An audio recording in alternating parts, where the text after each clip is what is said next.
Hello friends, मेरा नाम जगविंदर है। अगर आपको मेरे वीडियोस पसंद आ रहे हैं तो आप वेब ब्राउजर में इस एड्रेस को एंटर करके मेरे चैनल तक पहुंच सकते हैं और सब्सक्राइब बटन को क्लिक करके जो भी मैं लेटेस्ट वीडियोस अपलोड करता हूं उसकी इन्फॉर्मेशन आप अपने मेल बॉक्स में ईमेल से ले सकते हैं। इसके अलावा जब आप वीडियोस देख रहे होते हैं तो यहाँ पे भी सब्सक्राइब बटन है, इसको क्लिक करके भी आप सब्सक्राइब कर सकते हैं। अगर आप मेरे साथ ट्विटर या फेसबुक से कनेक्ट होना चाहते हैं और लेटेस्ट इन्फॉर्मेशन चाहते हैं कि आपको सबसे पहले उसके बारे में पता लगे तो आप मेरे फेसबुक पेज के साथ कनेक्ट होके ये इन्फॉर्मेशन ले सकते हैं। मैंने कुछ ब्लॉग बनाए हैं और आप इस लिंक को क्लिक करके या वेब ब्राउजर में jagvindarsingh.blogspot.com को एंटर करके भी ब्लॉग तक पहुंच सकते हैं और यहां से स्क्रॉल डाउन करके देखिए किसी भी लिंक को क्लिक करके आप कोई भी वीडियो वॉच कर सकते हैं। तो इस शॉर्ट मैसेज के बाद चलिए वीडियो को कंटिन्यू करते हैं।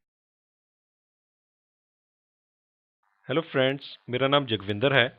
चलिए इस वीडियो में हम जानते हैं कि विंडोज 8 को इंस्टॉल करने के लिए हार्डवेयर रिक्वायरमेंट्स क्या-क्या हैं। वैसे तो माइक्रोसॉफ्ट का कहना है कि जो भी सिस्टम जिसके ऊपर विंडोज 7 रन कर रही है उसके ऊपर विंडोज 8 भी आसानी से रन कर सकती है, यानी कि इसकी हार्डवेयर रिक्वायरमेंट्स बिल्कुल वैसी ही हैं जैसे विंडोज 7 की। लेकिन फिर भी चलिए इसे एक एक करके जान लेते हैं। तो सबसे पहले शुरुआत करते हैं विद प्रोसेसर। तो जो प्रोसेसर है वो कम से कम 1 गीगाहर्ट्ज या उससे फास्टर होना चाहिए। प्रोसेसर के बाद चलिए बात करते हैं रैम की।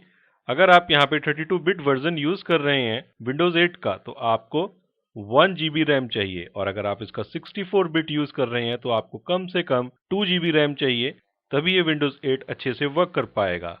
ये इससे कम रैम में इंस्टॉल तो हो जाएगा, लेकिन अगर आप इसको स्मूथली फंक्शन करवाना चाहते हैं तो माइक्रोसॉफ्ट रिकमेंड करता है कि कम से कम 2 जीबी ऑफ रैम हो अगर आप 64 बिट वर्जन विंडोज 8 का यूज करना चाहते हैं। तो रैम के बाद तीसरी इंपॉर्टेंट हार्डवेयर रिक्वायरमेंट है related to hard disk space. तो विंडोज 8 इंस्टॉलेशन के लिए जो कम से कम हार्ड डिस्क स्पेस चाहिए वो है 16 जीबी 32 बिट ऑपरेटिंग सिस्टम के लिए, और अगर आप 64 बिट वर्जन यूज कर रहे हैं तो आपको कम से कम 20 GB of hard disk space की जरूरत पड़ेगी इसको स्मूथली फंक्शन करवाने के लिए। यहाँ पे भी मैं आपको बता दूं कि ये जो हार्ड डिस्क स्पेस नीड्स हैं ये आज के सिनेरियो में इतना मैटर नहीं करती हैं, क्योंकि आजकल जो मार्केट में हार्ड डिस्क अवेलेबल हैं वो बहुत ही हाई कैपेसिटी की हैं। तो शायद ही कोई ऐसी मशीन हो जो आप मार्केट से परचेज करें जिसमें एक अच्छी स्पेस वाली हार्ड डिस्क ना हो। इसके अलावा हम चलिए बात करते हैं स्क्रीन रेजोल्यूशन की, जो कि विंडोज 8 में एक इम्पॉर्टेंट फैक्टर है। तो आपके पास डायरेक्ट एक्स 9 ग्राफिक्स डिवाइस होना चाहिए with Windows display driver module 1 या उससे हायर वर्जन के ड्राइवर के साथ। यहाँ पे मैं आपको एक और बात बता दूं कि अगर आप विंडोज 8 को इंस्टॉल करना चाहते हैं तो विंडोज 800x600 रेजोल्यूशन पे भी इंस्टॉल हो जाएगा, लेकिन उसमें आप जो मॉडर्न फंक्शंस हैं विंडोज 8 की उनको यूज नहीं कर पाएंगे। अगर आप चाहते हैं कि मॉडर्न यूआई या मेट्रो यूआई, जिसे मेट्रो यूजर इंटरफेस भी कहा जाता है, एप्स आपके विंडोज 8 सिस्टम के ऊपर रन करें तो आपका रेजोल्यूशन कम से कम 1024x768 पिक्सल्स होना चाहिए। इसी तरीके से अगर आप चाहते हैं कि आपको विंडोज 8 में अवेलेबल सभी फीचर्स अवेलेबल हों और वो प्रॉपरली डिस्प्ले हों आपको, तो आपका जो बेस्ट रेजोल्यूशन है वो कम से कम 1366x768 होना चाहिए।